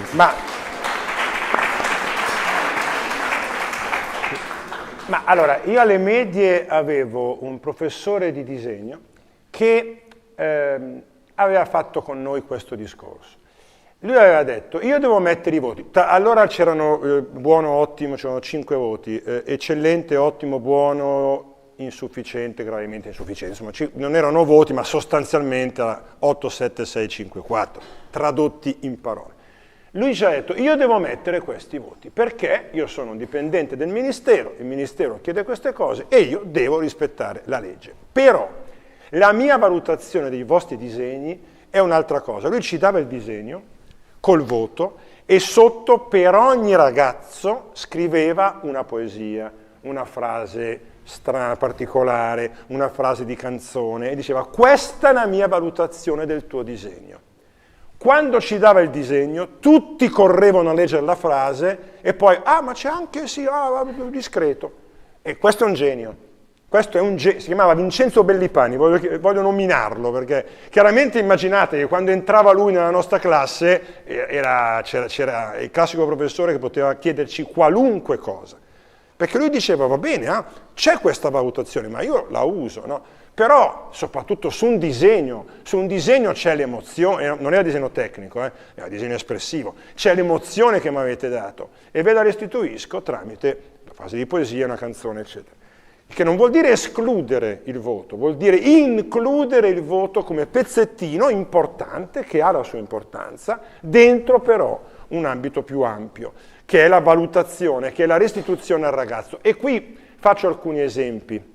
Ho fatto un esempio positivo, ce ne sono stati anche tanti altri, ho fatto un esempio positivo, ci sono esempi negativi. Io in un liceo classico, non voglio dire dove, non è da queste parti, è Lombardia, però vabbè non mi interessa dire quale, in un liceo classico ho visto dare ad un ragazzino di prima superiore a dicembre, quindi uno che era appena arrivato, aveva appena cominciato un po' a capire, in greco, quindi uno che era appena arrivato, materia totalmente nuova, a dicembre, quindi dopo 3 mesi, voto -2. Non 2 meno, -2, 2 sotto 0. Allora, prima di tutto, per fortuna è contro la normativa. La normativa prevede i voti da 1 al 10. Secondo, ma che voto è? Ma è una temperatura -2, non è un voto. D'inverno c'è -2. Naturalmente il ragazzo cosa pensa? Se prendo 4 la prossima volta alzo la media. Ma ci rendiamo conto a volte di quello che facciamo? Ma abbiamo un minimo di riflessione su quello che facciamo. -2 è un insulto, è una mortificazione, è un'umiliazione. E non puoi.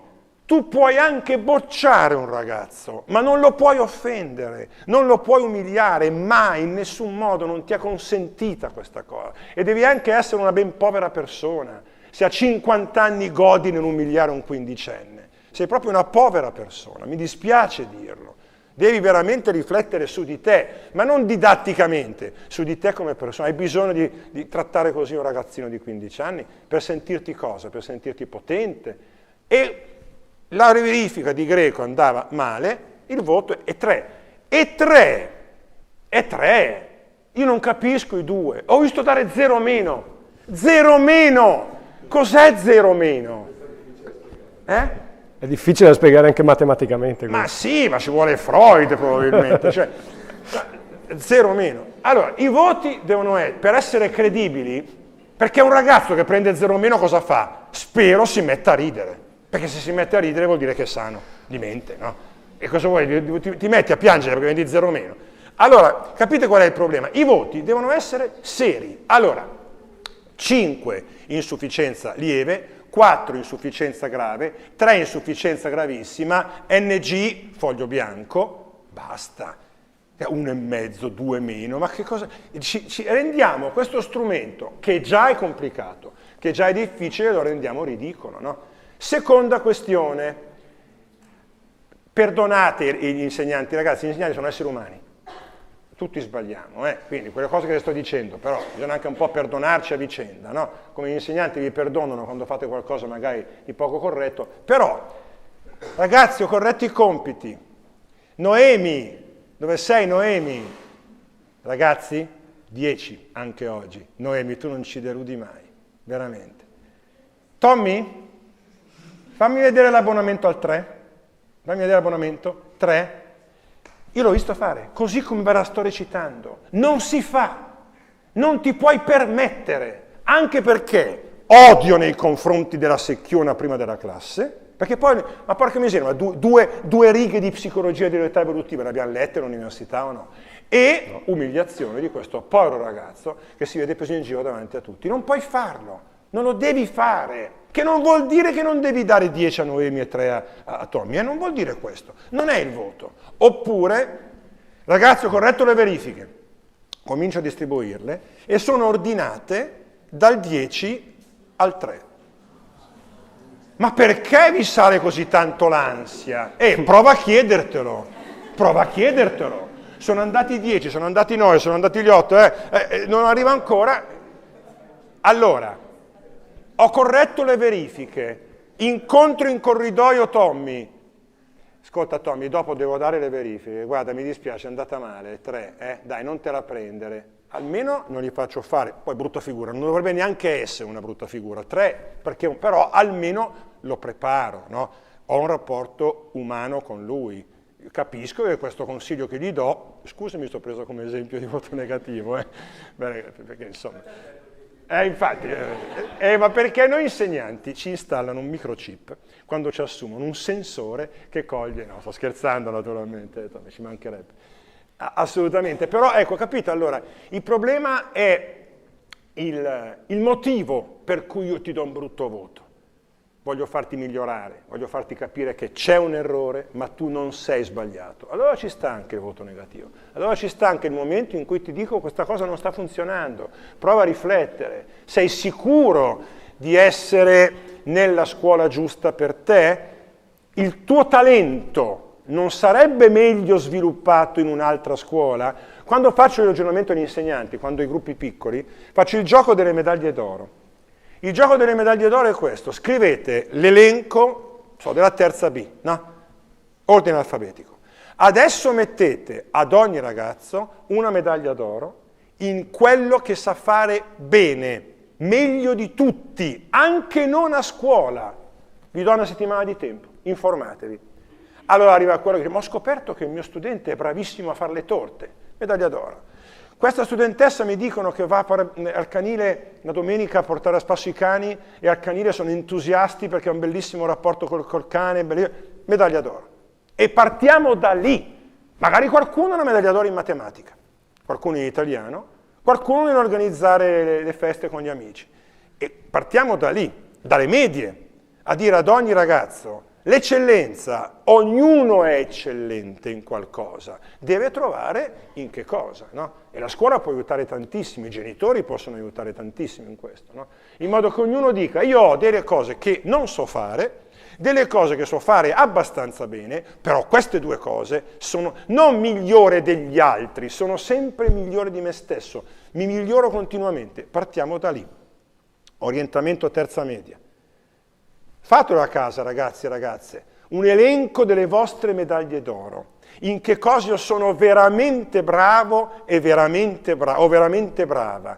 Faccio un esempio, una ragazza o un ragazzo là in fondo dice, io tutte le volte che ho un problema, tutte le volte che un amico ha un problema, viene da me, lo ascolto e mi dice, ah guarda, mi sei stato utilissimo.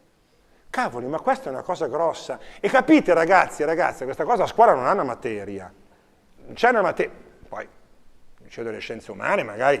Ecco, forse però, sono presenti dei ragazzi del liceo delle scienze umane, forse però un ragazzo di quelli là in fondo, no? O ragazza, che si sente dire, ma sai che tu ascolti sempre tutti, ma sai che tu riesci sempre a trovare la soluzione ai problemi degli altri, forse potrebbe essere un vostro futuro compagno, no? Forse. Ma non perché va bene in scienze umane, non c'è scienze umane alle medie, ed è giusto che non ci sia, perché, però, capite, parto da quello in cui sei migliore e ti faccio crescere, anche nella scelta dell'università, anche nella scelta dell'università. Quando si fa orientamento si guardano i crediti, si guardano gli sbocchi professionali, giusto, ma io chi sono? Io, 19enne, io, cosa mi piace fare? Guardare un cielo stellato, riparare qualcosa che si rompe, tradurre dal greco, cosa mi piace fare? Partiamo da quello e poi vediamo naturalmente le condizioni, no? Vediamo se c'è un'università vicina, lontana, ma partiamo da quello e aiutiamo noi adulti, aiutiamo questi giovani, giovanissimi ma anche quelli più grandi, a trovare l'eccellenza di ciascuno. Prego, scusate la lungaggine. Un'altra domanda. Qui, il microfono è qui. Allora, intanto io leggo dei commenti che stanno arrivando entusiastici. Partiamo dall'ultimo in ordine di arrivo. Una dirigente scolastica, che salutiamo, dice: ognuno insegna ciò che è. A volte ci sono docenti che hanno ripiegato sull'insegnamento perché non sono riusciti a fare altro nonostante la loro laurea. È verissimo. È verissimo. Posso fare un esperimento? Facciamo un esperimento. Vieni. Tu. Ti chiami? Filippo. Guardate, puoi sederti. Tu hai le scarpe slacciate? Sì. Ma sai allacciartele? Sì. Bene, allacciatele, al mio via. No. Primo esperimento. Filippo deve allacciarsi la scarpa, sei in ritardo, perdi il treno, devi fare il più fretta possibile al mio via. Guardatelo, guardate i suoi gesti. Pronto? Sì. Via.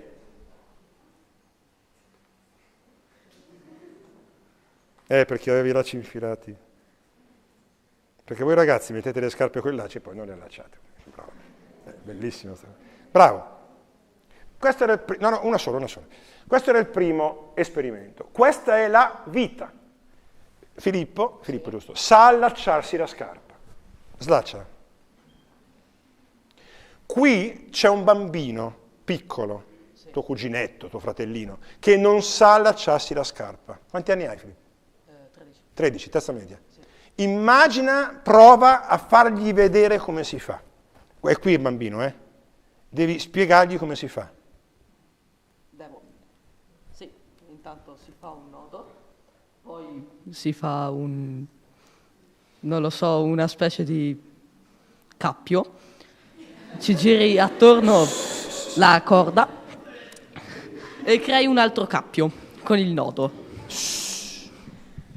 Bravissimo, stai qua un attimo con me. Questo è insegnare. Quello di prima era vivere. Lui sa allacciarsi una scarpa, lo sapeva già. Oggi ha imparato che sai anche insegnare a un bambino a allacciarsi la scarpa. E cosa è cambiato tra il primo e il secondo di questi atti? Qual è la differenza? Abbiamo visto due momenti, no? Le differenze tra il primo e il secondo momento, quali sono state?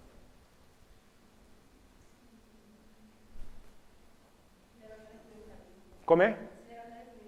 Bravissima. Si rallenta, si cambiano i tempi. Io non posso insegnare una cosa alla stessa velocità con cui la faccio. Cristiano Ronaldo non può insegnare la finta a un bambino con la stessa velocità con cui la fa in campo, perché neanche i difensori vedono la palla, deve rallentare. Poi, seconda differenza,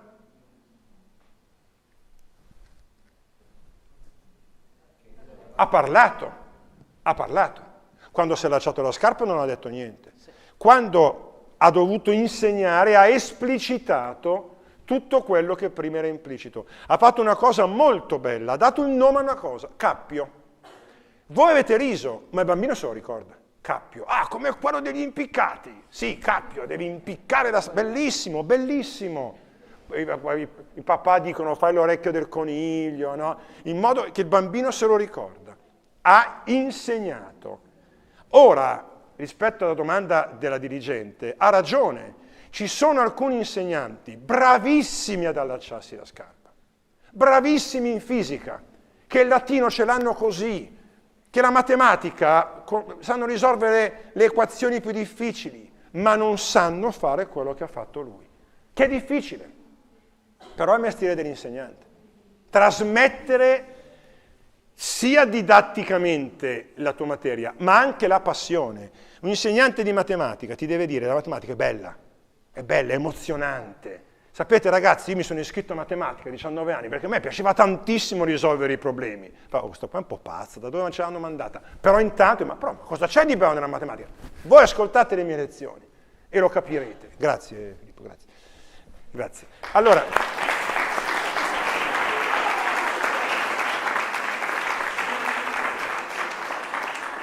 capite ragazzi e ragazze, insegnare,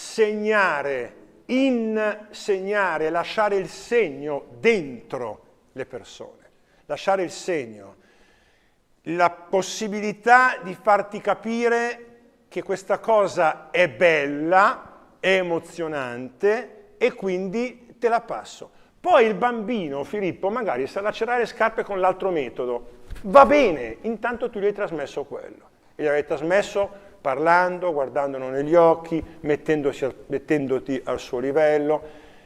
Ragazzi, vi devo dire anche una cosa, insegnare è il mestiere più bello del mondo, però è anche molto difficile. Spezzo una lancia a favore dei miei colleghi, è molto difficile, è bellissimo, bellissimo, ma è molto difficile. Però quando tu vedi che un ragazzo o una ragazza ti ha seguito, ha iniziato un percorso di cambiamento, è arrivato a superare anche le tue stesse aspettative, dici, vabbè, cavoli però, che bello, ma non merito mio, è merito della relazione. È la relazione che abbiamo creato che ti ha fatto crescere. Io non devo andare in giro a dire, ah, quanti bravi studenti ho creato. Io non ho creato niente, ho creato una relazione. E questa cosa è bellissima. Quando mi arrivano lettere da studenti che avevo 25 anni fa, quando incontro studenti ormai adulti che mi presentano i figli, e questo qua è stato il mio prof, dici, porca miseria, però vale davvero la pena. È un mestiere difficile, ma è un mestiere che ti fa dire, cavoli, quando ce la fai è veramente molto bello. Bisogna conoscere la materia, i ragazzi e la relazione. Magica. Ci sono alcuni insegnanti che entrano in classe e subito creano un'atmosfera per cui staresti lì anche un'ora in più a ascoltare. E sono grandi insegnanti. E ce ne sono. Nonostante tutto lo schifo che si dice a scuola italiana, non è vero, non è vero. Ce ne sono. E non sono neanche pochi. E vanno apprezzati. E vanno anche ogni tanto anche un po' ringraziati, insomma. Ce ne sono tanti che ci stanno anche seguendo, qualcuno anche si firma insieme alla classe, quindi salutiamo tra gli altri la professoressa Loredana che è di questo istituto, in questo momento da un'aula ci sta seguendo con tutta la classe, sono collegati e dice molto coinvolgente, grazie. Poi ci sono molti commenti entusiastici, questo prof è un genio, dice Alessandra. Giovanna dice interventi magnifici, quindi qua il plurale credo che si rivolga giustamente anche a quelli dei ragazzi. E poi da parte di Sara c'è il commento di Dora che dice sto ascoltando con la mia mamma, sono Dora, ho 9 anni, quarta elementare. Grande Dora, grandissima. Quindi salutiamo anche Dora. Ecco. Abbiamo anche un commento da parte di un ragazzo, Lamin, in seconda superiore, un nostro professore ci ha messo dei voti che aspettavamo da 2 mesi, ce li ha messi l'ultima settimana di scuola. La metà della classe era con l'insufficienza e non ha dato la possibilità di recuperare. E poi c'è una nostra prof che in classe ci dice sempre che con la mia materia io posso bocciarvi anche se avete voti alti in tutte le altre. Questo si associa agli esempi che ha portato lei prima, se vuole commentarli. Io porto due esempi, ripeto, la scuola italiana ha delle cose bellissime, dei grandi insegnanti, però a volte davvero vedi delle cose. Primo esempio è specifico, mio figlio l'anno scorso, quarta liceo, torna a casa e mi dice: senti papà, oggi l'insegnante di tal materia ha detto: ragazzi, voi dovete studiare tutte le settimane a casa almeno 8 ore per la mia materia. Mio figlio, che essendo figlio di suo padre è uno che insomma, alza la mano e educatamente ci credo, perché è un ragazzo molto educato, dice: professoressa, lei sa quante materie abbiamo? Ne abbiamo 8. Sa quanto fa 8 per 8? Secondo lei io posso studiare 64 ore alla settimana a casa? Risposta: le altre materie non mi interessano. Vabbè, cosa vuoi dire? Cosa vuoi dire? Che dialogo vuoi fare con uno che ti risponde così? Ah, un 17enne, cosa gli vuoi dire? E gli ho detto: ascolta, a mio figlio ho detto: io cerco sempre di difendere la scuola. Anzi, i miei figli mi rinfacciano: tu sei sempre dalla parte degli insegnanti. Così, come genitore, sì. E gli ho detto: dai, tieni duro, cosa gli devi dire? Ha ragione. Non potevo dirgli ha ragione, non potevo dirgli totalmente a torto. Tieni duro, resisti. Però non è giusto. Non è giusto proprio come tipo di atteggiamento. E poi l'altra cosa, io ho avuto la fortuna di insegnare 7 anni nelle scuole superiori, i primi 7 anni della mia carriera. 7 anni non sono pochi, E io dico, io a febbraio, iniziare il secondo quadrimestre, sapevo di dover dare 4 voti per ogni ragazzo, 3 e 4, quello che è. Mi programmavo le interrogazioni. A fine maggio avevo finito. Magari dicevo a uno: dai 6,5 vuoi essere interrogato in modo da arrivare a 7 o lasciamo perdere? Perché a maggio tutti siamo stanchi, noi e i ragazzi. A volte fa molto caldo, ma mi spiegate perché a maggio sembra il mese del giudizio universale? 97 verifiche al giorno. Colleghi, ma spiegatemelo, io non ci arrivo da solo. Si programma, ci pagano poco. Anzi, uno stipendio da fame, è giusto che lo sappiate, e questo è un problema, Questo è un problema, ragazzi, perché, insomma, non è che io i soldi li trovo sotto il cavolo, però i ragazzi non c'entrano niente. Ma è possibile che uno abbia 5 verifiche in 5 giorni il mese di maggio? Mettiamoci d'accordo, ma tra colleghi. Io ho avuto una grande fortuna, io lavoravo con dei colleghi, eravamo tutti molto giovani, forse anche questo. Dicevo: ascolta, domani, venerdì faccio la verifica in seconda B, io italiano, lui in matematica. Ascolta, però in seconda B l'ho già fissata io. No, dai, sposto io, magari il prossimo mese sposti tu. Ho visto che in terza B stai un po' accelerando, allora rallento io, con leggerità, lavoro tutti insieme, no? Ci mettiamo d'accordo, perché se tu stai caricando tanto quella classe con la matematica, io ricarico con l'italiano, l'altra la carico con l'inglese, vanno insieme sti ragazzi. È ovvio, ma chiunque. Allora ci vediamo, questo mese acceleri tu, rallento io. La verifica la sposti tu, la sposto io.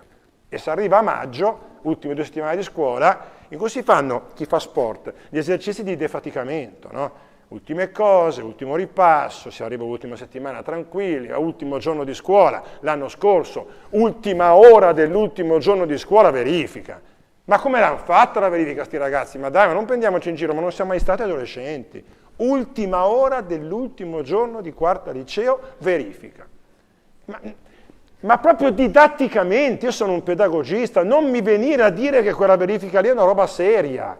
Ma io spero che l'abbiano copiata, lo dico proprio anche se rimane negli archivi, perché è uno strumento di difesa dei ragazzi, è una presa in giro, dai, sei già con la mente alle vacanze, ma nemmeno nelle fabbriche. Ma le fabbriche, il pomeriggio prima di chiudere, d'estate fanno festa. Ognuno porta la frutta, ognuno porta il vino, l'ultima ora di lavoro si ferma un po' tutto, si fa un brindisi. Ma stiamo scherzando. E non possiamo poi dire è sempre colpa dei ragazzi. In Italia, il Covid, io ho sentito dire, bella cosa il Covid, siete contenti? Sì, l'hanno inventata gli studenti il Covid, non i cinesi. No, gli studenti in un laboratorio hanno inventato il Covid per poter stare a casa da scuola. E sarà mica sempre colpa dei ragazzi. Sto paese, tutto quello che succede è colpa dei giovani. Insomma, ma poi hanno le loro responsabilità, noi abbiamo le nostre, per l'amor del cielo. Mica siamo santi, nessuno di noi è santo, però voi siete più giovani. avete anche bisogno di vivere la scuola e la vita con un pochino di giovanile incoscienza e di tempi un po' più lunghi. Qui deve scattare l'applauso entusiastico però vostro, proprio... Andiamo in chiusura. Racconto una cosa? Ah sì. Allora l'ultima battuta prima della chiusura. No, anzitutto grazie ragazzi, siete stupendi, bellissimi, veramente bellissimi. Vi racconto una cosa, un episodio, un aneddoto, più che un aneddoto, importante, che mi è capitato all'università. Perché parla di voti e questo voto che io vi dico è veramente quello che dicevo prima, un numerino che ha dietro una storia. Allora, qualche anno fa io insegnavo alla scienza dell'educazione, avevo una classe non troppo numerosa, ecco, all'università non troppo numerosa vuol dire 40, noi abbiamo gruppi troppo grandi, però vabbè, tutto sommato. E c'era un ragazzo, sapete, di quelli che intervengono sempre, educatissimo, mai presuntuoso, quindi faceva degli interventi non per mettersi in mostra con i compagni, proprio per la passione. Nei lavori di gruppo era sempre quello che coinvolgeva i ragazzi magari più cioè quello di cui ti innamori, adesso colleghi insegnanti, quello di cui ti innamori, no? Dice, ma che bello sto studente. Esame orale. Arriva l'esame orale, si siede e fa un esame bellissimo. A un certo punto, dopo mezz'ora, gli ho detto, ascolti, guarda, continuiamo a chiacchierare, perché cosa vuole? Cosa vuole che le chieda di più? Va benissimo, no? Chiacchieriamo un po', mi dica qualche cosa che le è piaciuto del corso. Finisce l'esame, dico, guardi, veramente, bellissimo esame, ma poi lei è stato veramente molto presente, le do 30 lode. E lui si mette a piangere, ma proprio tanto, era una cosa, si sono proprio aperte. E io molto imbarazzato, perché, dico, dai, ma cosa succede, no? E lui si calma un attimo, c'erano ancora i registri cartacei, firma il registro, dico, dai, scendiamo insieme, l'accompagno alla metropolitana. E lui, ancora molto commosso, mi ringrazia. Finiscono gli esami, vado a casa e trovo una mail di questo ragazzo che mi dice: l'altro ieri è morto mio nonno. Mio nonno per me era un punto di riferimento, più importante ancora dei miei genitori. Era la persona che mi ha cresciuto ed è morto improvvisamente, non ce l'aspettavamo. Io ho detto, non vado a dare l'esame, non ce la faccio, sto troppo male. Però ho detto, mio nonno mi ha sempre insegnato a tenere duro, mi ha sempre insegnato che nella vita bisogna avere coraggio. Allora sono venuto. Quando lei mi ha detto 30 lode, mi è venuto in mente mio nonno e mi sono messo a piangere. E lì ho pensato, ecco perché io faccio questo mestiere. Io non faccio questo mestiere per trasmettere il pensiero dei filosofi, sì, certo, anche ci mancherebbe, però che un ragazzo colga l'opportunità di un esame per elaborare il suo lutto per la perdita del nonno e te lo dica, e lo dica al professore, per me è quella roba lì. E io non dimenticherò mai anche quel 30 lode, perché dietro quel 30 lode c'è questo ragazzo, c'è la sua storia e c'è il fatto che una tragedia come la perdita di una persona molto amata, in quella mezz'ora lì sarà un po' dimenticata per provare a fare un esame universitario. Quando succedono queste cose vi garantisco che nella mia vita ne sono successe tante di cose così, questa è quella forse più che mi ricordo di più, capisci che cos'è la scuola? Posto in cui stare insieme, cercare di condividere delle esperienze e noi un po' più vecchi dire dai ragazzi, noi crediamo in voi, vi raccontiamo alcune cose, poi ne farete quello che volete, però state qui, state con noi, possiamo divertirci, possiamo condividere alcune storie e guardate, chiudo con questo. Nessuno fa l'insegnante bene se non è innamorato dei giovani, se non è proprio innamorato, quando vedi i giovani dice ma come sono belli. E chi parte da questo, poi potrà fare tutti i corsi di ragionamento, ma chi parte da questo è un buon insegnante. E lo vedete, anche quando si arrabbia, anche quando vi sgrida, anche quando vi dice questa cosa non va bene. L'amore lo vedete. E poi, come in tutte le storie d'amore, si litiga, c'è il conflitto, si fa la pace, ci si chiede scusa e si cresce insieme. Grazie.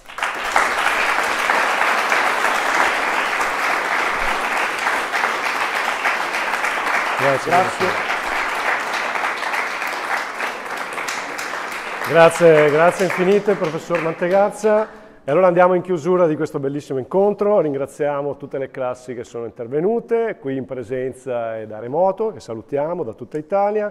Ringraziamo gli insegnanti che mi hanno accompagnati. Ringraziamo tutti voi che avete lavorato con nei sottogruppi con gli stimoli del professore. Ringraziamo l'assessora Laura Ceccarini, che ci ha portato un saluto istituzionale e uno stimolo molto gradito per continuare l'incontro. Do gli appuntamenti per la continuazione della giornata. Alle ore 15 c'è un incontro che si intitola La forza dell'infanzia e l'antipedagogia Montessori con il professor Raniero Regni. Mentre vi informiamo che l'incontro delle 17:30 purtroppo è saltato perché il nostro relatore è ammalato e manda i suoi saluti, recupereremo in qualche maniera. Questa sera, infine, alle ore 20:30 avremo qui con noi il professor Alberto Pellai per un incontro dal titolo Da uomo a padre, chi sono i padri del terzo millennio. Non mi resta che salutarvi a nome del Comune di Vittorio Veneto, assessorato alle politiche scolastiche, che vi ringraziano di cuore per aver partecipato.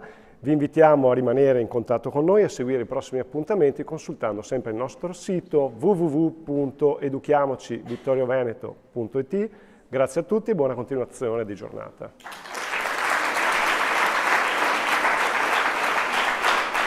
Che figata.